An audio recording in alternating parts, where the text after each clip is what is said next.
Hello, YouTube. My name is Alan, and it's that time. Once again, let's talk metal. Tonight, we're going to be discussing one of my favorite new wave of British heavy metal bands. Going to be doing a little bit of a deep dive on the one and only Crucifixion. When I say a deep dive, it's probably more of a medium dive because they don't have a very extensive catalog, but they were a fantastic band. They were one of the first new wave of British heavy metal bands I became aware of thanks to their appearance on a compilation album that I'll show in a little bit. They quickly struck me as one of the most forceful sounding bands from the entire movement. I knew right away I would have to hear more by them, and so over time I pieced together the few records that they released, and so we're going to review it tonight. I'll play some clips from different releases, let you hear what they sounded like as they kind of navigated their way through the new wave of British heavy metal years. So, to begin with, like a lot of bands, Crucifixion started out releasing a 7-inch single. The single in question was never released with a picture sleeve, just comes with kind of a pretty nondescript blue and silver labels. This is the kind of thing you would glance right past at a record show and not even realize what it was. But this came out in the new wave of British heavy metal heyday of 1980, and they got themselves off to a pretty good start. The single pairs the songs The Fox, backed with Death Sentence. And we're going to check out a clip from each of those. We'll begin with The Fox. So this is Crucifixion 1980 with their very first single. You're not recording, huh?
All right, there is Crucifixion kicking a little ass with The Fox. Got a very kind of raw, dirty guitar sound, kind of low, gravelly vocals. Much rougher and tougher sound than you associate with a lot of bands from that era. Great track, love it to death. Let's see how the flip side is. The flip side is called Death Sentence, and here's what that one sounds like.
But yeah, Crucifixion absolutely crushing it on that side as well with Death Sentence. Another, great kind of riff, just hammering away.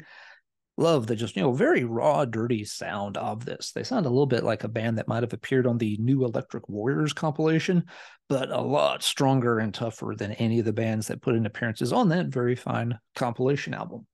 So this is one of those singles that unfortunately has always been kind of scarce. It's not one of the top tier rarities from the new wave of British heavy metal. It's one of those kind of, middle tier items where, typically you're probably going to pay somewhere in the 100 to 200 range for a copy. You can get them cheaper if you're patient and wait for the right sale to come along. But yeah, it's always been a very collectible and desirable one that doesn't show up all that often, but a fantastic single, one of the best of the era. So that particular copy, by the way, if I recall correctly, my parents got that for me as a Christmas present one year when this would have been in the 90s, when I was still buying from mail order lists pre-eBay. And yeah, somebody had a copy of it for sale. I do not remember the exact amount. It was more than I could afford to pay for a record. They noticed I was looking through the catalog and like, hey, we'll give you some Christmas money early if you want to order yourself some records. So thanks, Mom. Thanks, Dad. That is how I ended up with the first Crucifixion single. And to be honest, I don't know if I would have it to this day if it hadn't been for that. So very grateful for that one. Kind of a nice Christmas memory since it is the holiday season with the tree there in the background. So yeah, Crucifixion got off to a great start with two very powerful, energetic songs, but it was a pretty small time release. This was not a single that flooded the market, dominated the charts, or anything like that. They went through a little bit of a slight lineup tweak and ended up getting a chance to put a track onto a compilation album. And I've shown this compilation album before. Some other notable bands made an appearance on it also. It's originally known as the 60 Minutes Plus compilation on Neat Records, which was a cassette-only release. They pressed a similar compilation on vinyl from Neat Records called All Hell Let Loose.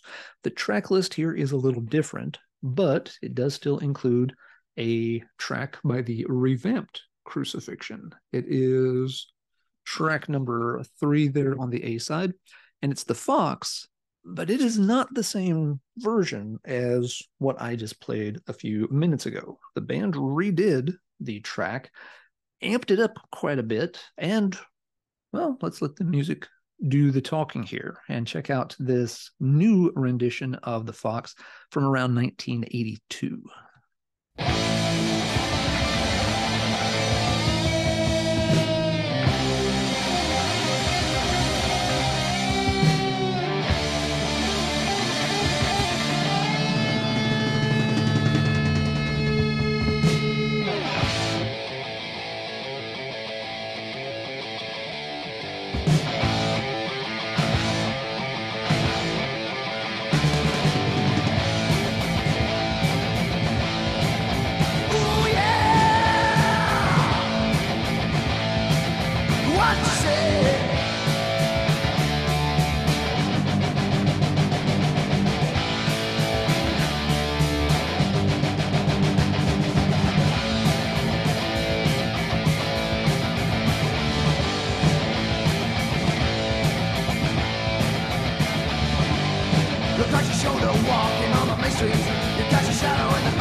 Yeah, absolute head down, headbanging, barn burner take on the Fox there. Love that version quite a bit. Obviously, much faster, kind of more aggressive, doesn't have the same tone to it as the opener on the single.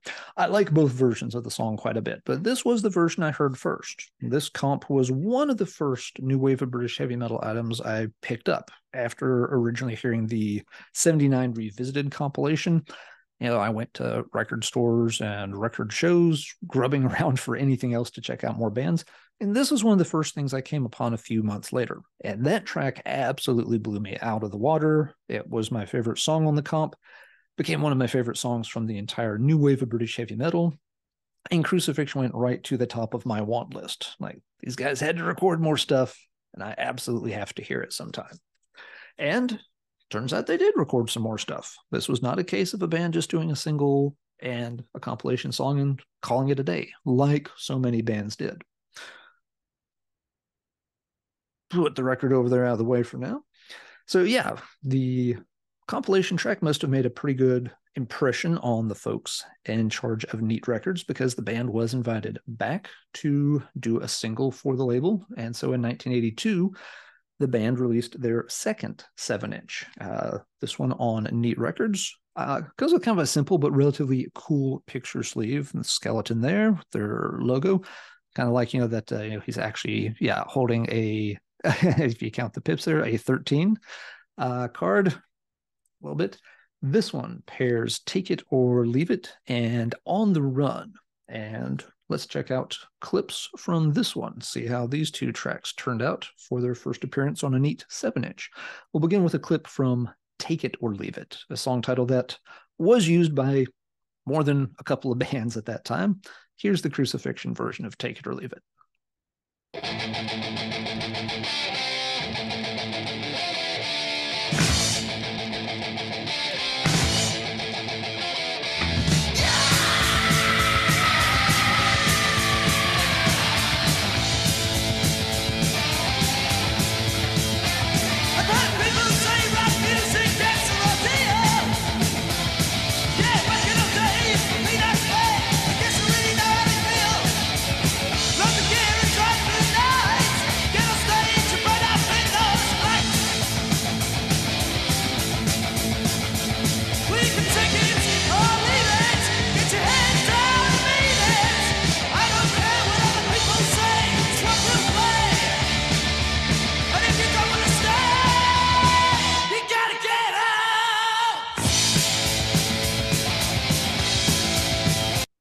Yeah, so once again, pulling no punches in the same very sort of rough and forceful style as the other tracks we've heard. It's a killer song. Let's see if the B-side can measure up. So here's the B-side of the single. This track's called On the Run.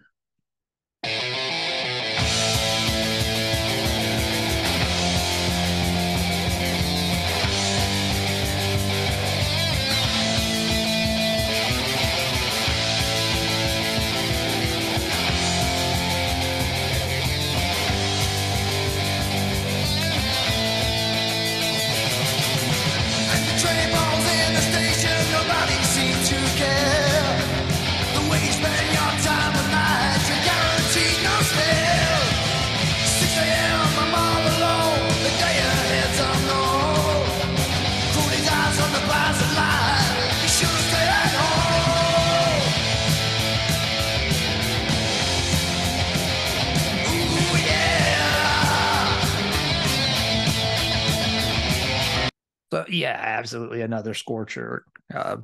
Crucifixion could do no wrong in these early years. Some of the toughest sounding new wave of British heavy metal. This is the kind of band I quickly point to when people tell me, but Alan, new wave of British heavy metal is just a bunch of wimpy bands who are still stuck in the 70s. I beg to differ. Sure, there are some bands that fall into that mold. I get what folks are saying. And hey, if it's just not for you, that's quite okay. But there were a lot of bands that knew how to kick some ass, and Crucifixion was one of the best at it.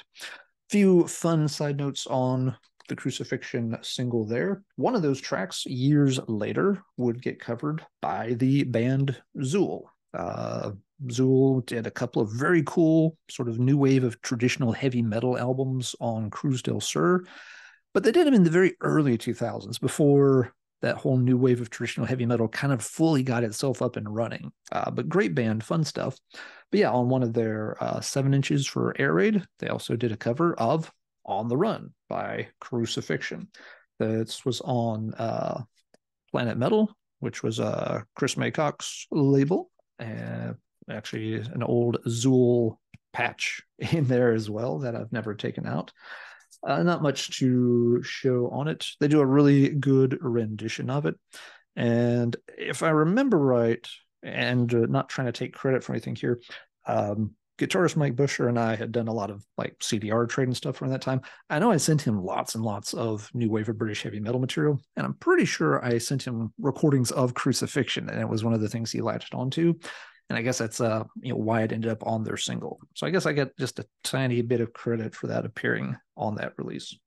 Zool did other new wave of British heavy metal covers too. Another one of their 7-inches has a track called Over the Wall on one side, and this was by a new wave of British heavy metal band called Badger.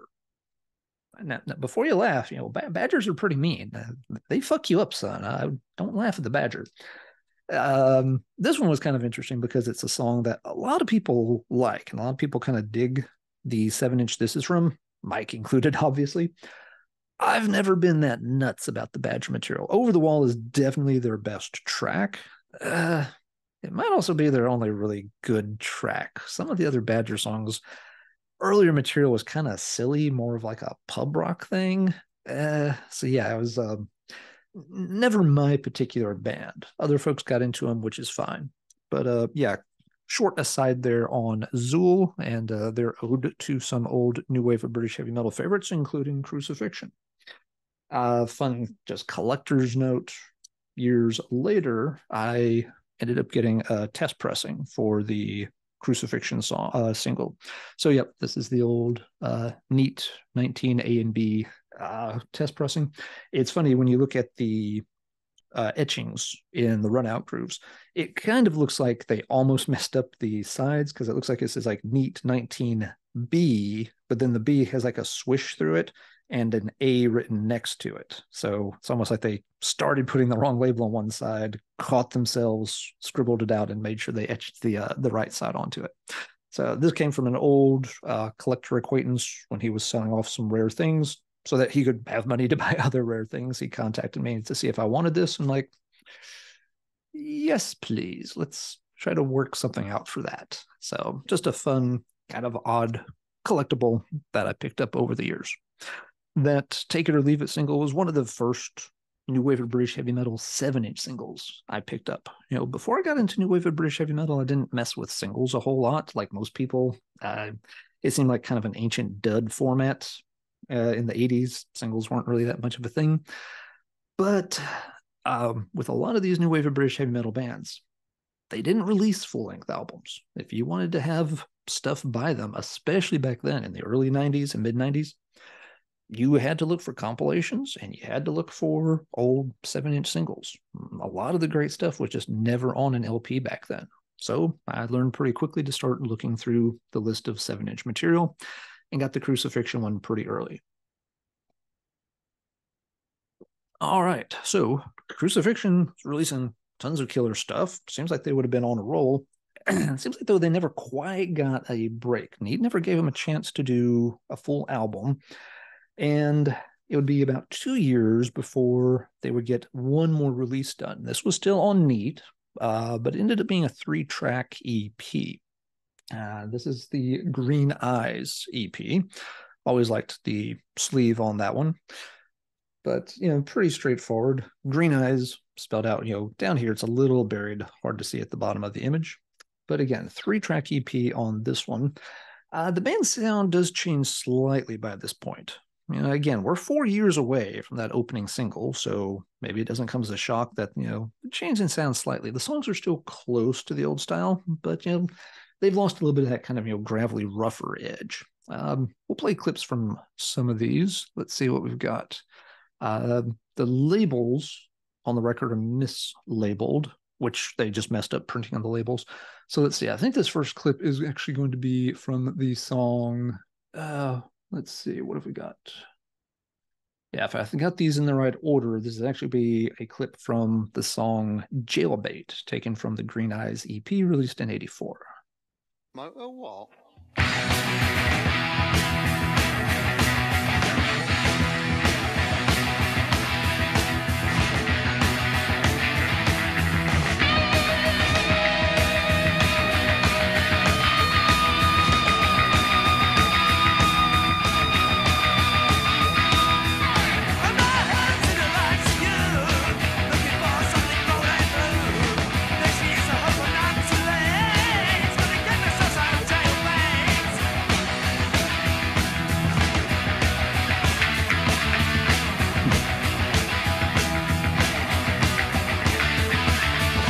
All right, so there's a clip of Jailbait, similar kind of approach to the songs, a little bit of, still, rock and roll, good catchy riff kind of thing, but a little bit cleaned up. doesn't have the same rawness to it. You don't hear, there's still like, a quick little quip there before they get going, but you don't have the same kind of wild, crazy man screams in the beginning of the tracks.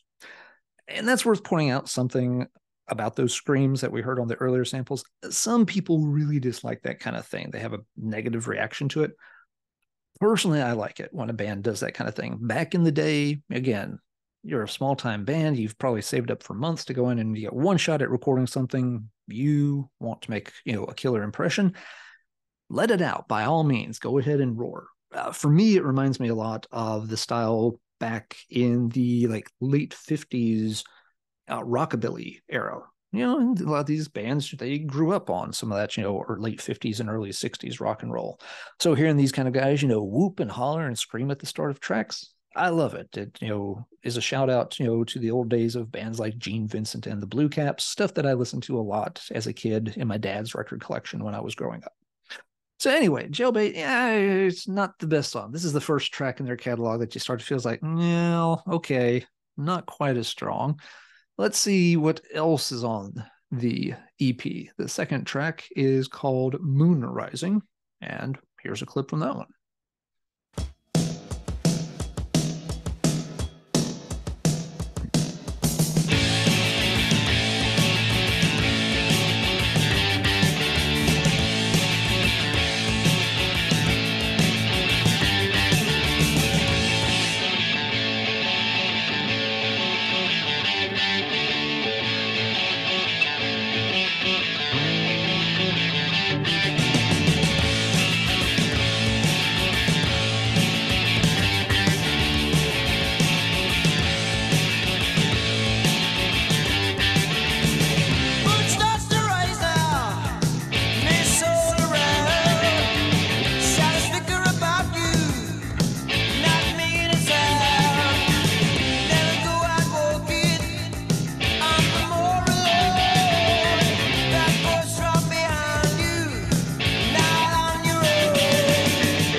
So yeah, a little pacier song. Once again, they always seem to have, a really good tight riff driving the songs along. But you can tell that, they're working on cleaning up the sound a little bit at this point. 1984 is relatively late for new wave of British heavy metal. Music scene had changed quite a bit at that point, so I don't think they've moved that far away from their core sound. But the production delivery is a bit different. Now, the strongest track by far on the EP is the title track, Green Eyes. This one is the classic tune that you take from this. So let's check out that one. Third and last song from the Green Eyes EP from 1984. Here's the title track.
But yeah, the title track rips along quite well. It, for me, stands right up there next to the songs from their early 7 inches and compilation appearance.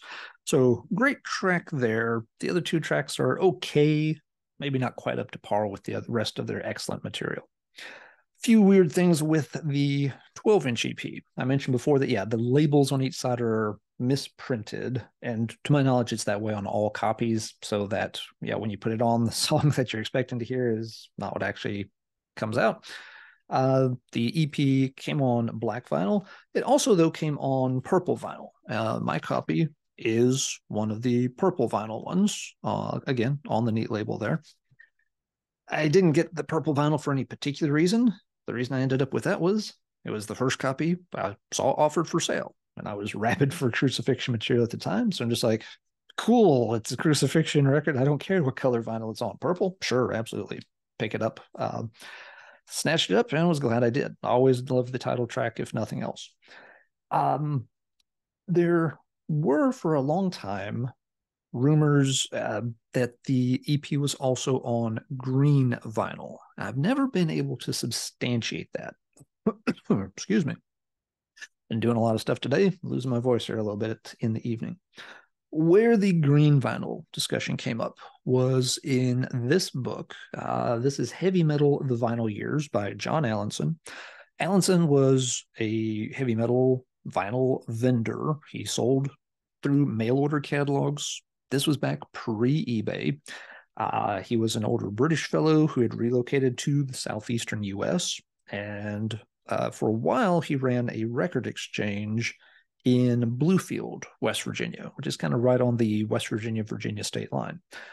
This is kind of the neck of the woods where I grew up. So I actually got to go to his house a couple of times, meet the guy, look at some of his collection, buy records from him. Went to his store a couple of times to buy and trade stuff with him too.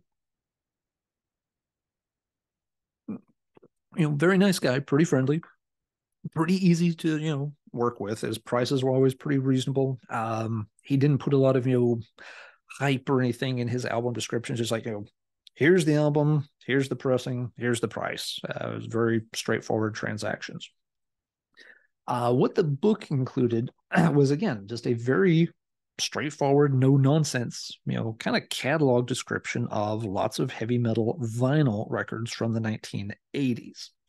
Now, you can tell just from the thickness of the book that it's nowhere near exhaustive. There was a ton of stuff that John didn't know about at the time, so it didn't really make it into the book. This was just a vanity press kind of thing. It never went through a real publisher or anything like that. But at the time, it was very cool. Didn't really come across other books on the material back then.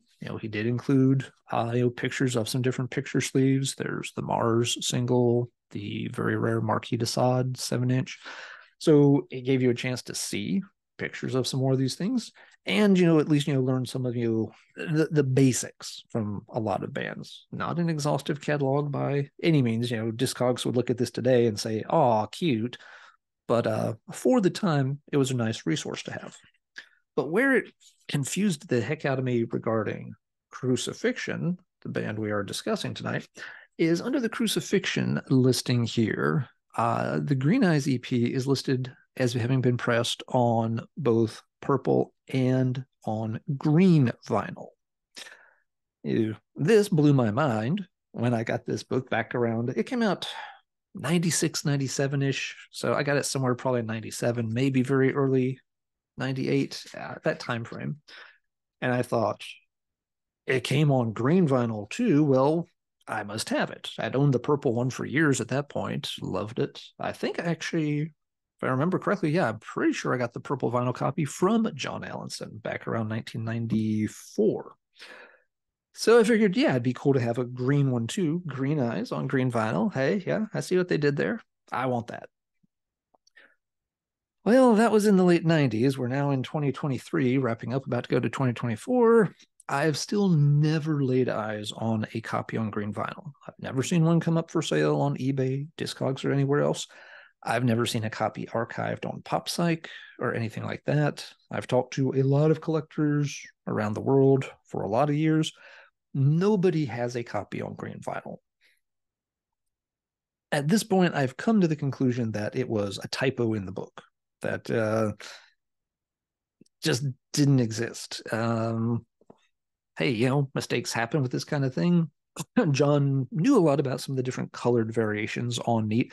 He showed me his Venom collection. He had several of the different colored vinyl variants for the first two Venom records, for example. Some of the blue vinyl pressings for Venom and such.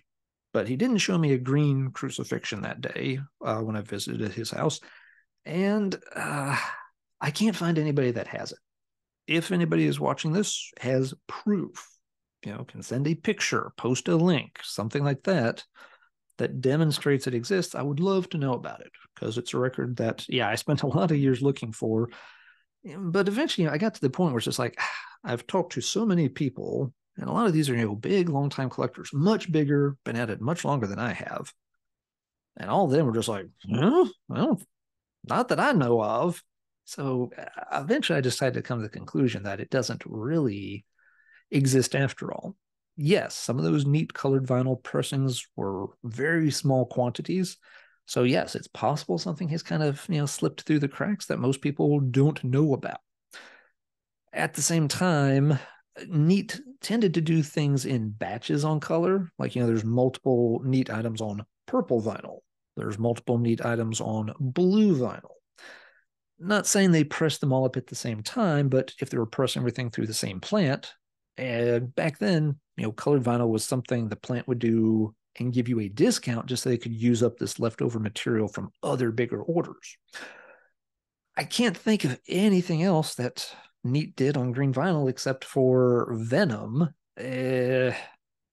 So having the Green Eyes EP also show up on green wax, and it would have come a few years after, those first Venom records.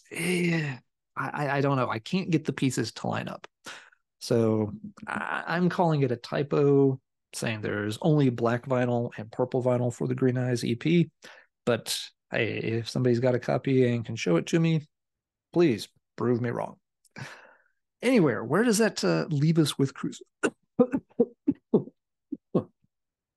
Definitely losing my voice here at the end of the day. Apologies. So where does this leave us with Crucifixion? This was, unfortunately, their last release. They had demoed some material around 1983, but yeah, the Green Eyes EP was the last thing they did. They appeared on another compilation or two, but yeah, sadly, the band never got a full album and kind of started to fade into obscurity. With Crucifixion, I am happy to say, though, they have gotten the anthology treatment. So you can hear all of these cool tracks very easily these days. It was a little weird because in 2019, you had not one, but two Crucifixion anthologies come out. These were on different labels, and given that they had such a small body of material, the two are almost identical. I'll have to double check. I have one of the two. The one I have and the one I would recommend would be this one, Crucifixion After the Fox. This is on the High Roller label. Should be no surprise that High Roller is one of the labels involved in covering an anthology for a band like Crucifixion. The other version is simply called Anthology, 1980 to 1984. It has cover art taken from the Green Eyes EP cover, and that one was on... Let me check here. That's what I'm blanking on. Yes, that one was on Cult Metal Classics label. So there is a slight difference between the two. The High Roller version has one extra track, which to my knowledge is the otherwise unreleased Sacrifice song. So there's 14 tracks on the High Roller version. Only 13 appear to be on the Cult Metal Classics version. So for that reason alone, I'd say if you're going to pick up one of the two anthologies, you probably want the High Roller one to get the extra song. This does include some of the demo tracks from around 83, which is kind of cool to have those included in the collection as well. So yeah, you don't have to go looking for, 7-inch singles and weird colored vinyl that may or may not exist. You can just get it as a recent High Roller issue. The Crucifixion records have kind of gained in value over the years. Back again, 1990s, even into the early 2000s, these records were not expensive. The Take It or Leave It single, you could get that for under $10. I'm pretty sure I paid $7 or $8 for that back in the 1990s. And it held at that price for a decade or more. The Green Eyes EP was a, $25, $30 record into the early 2000s. At some point, those copies finally dried up and the price started to really go up.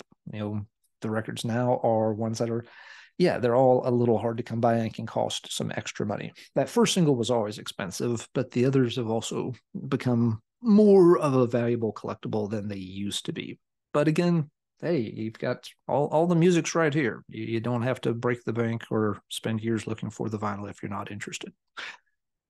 Not a lot of songs in the Crucifixion catalog, but a great body of work, fun band, very powerful, a great middle finger to everybody who says that new wave of British heavy metal bands did not pack enough punch for them. Check out Crucifixion. Check out Sweet Savage. There's a lot of others. Not every band was on that same kind of power level, but your Jaguars, your Crucifixions, yeah, they absolutely could deliver the goods. All right, we have reached the end of the discography. So now let's talk metal in the comments down below. Anybody got a picture of that green Crucifixion EP? There will always be that little nagging doubt in the back of my mind that maybe it's out there somewhere. But after what's now been 25 years and having no confirmed sighting, I'll believe it when I see it. Maybe I will see it one day. If you know about it, leave a comment down below and help me find out. But what do you think of Crucifixion? Did the song speak to you? Not quite your cup of tea? Is there any other weird pressing? Does anybody have the Cult Metal Classics? Does it come with any cool extra liner notes or something? I don't have that particular anthology. If you think it's better than the High Roller one, leave a comment below so folks can make an informed choice if they decide they want to pick up one of the two. All right, that is going to do it for this week's edition of Let's Talk Metal. Until next time, everybody take care, and as always, keep banging your head.